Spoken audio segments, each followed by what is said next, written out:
À Kichanga, 150 km au nord-ouest de Goma, difficile de voir dans cette cérémonie autre chose qu'une bonne nouvelle.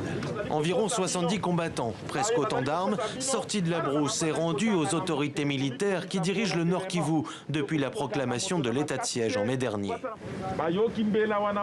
Ils ont écouté le message. Ils ont décidé de déposer les armes. Nous sommes venus vous accueillir. Le geste que vous avez fait est grandiose et patriotique. Ces combattants sont membres de l'Alliance des nationalistes congolais pour la défense des droits humains, l'un des nombreux groupes armés actifs dans l'Est. Ils disent répondre à l'appel du chef de l'État, Félix Tshisekedi, et soutenir sa volonté de pacifier cette partie du pays en proie à l'insécurité depuis plus de 20 ans. Ce gouvernement nous a accueillis. Il n'est pas comme l'ancien. C'est un gouvernement de Congolais. Et voilà pourquoi nous avons accepté de déposer nos armes.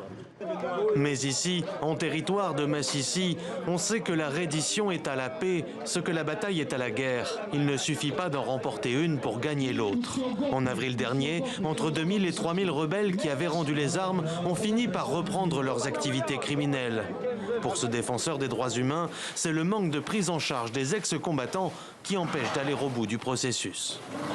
L'état de siège est venu avec un aspect plus dissuasif qui amène aujourd'hui les combattants à se rendre. Mais l'état de siège n'est pas venu avec les moyens. Ce que nous craignons, c'est qu'il, faute d'encadrement, qu'ils retournent en brousse et qu'ils continuent avec les activités criminelles.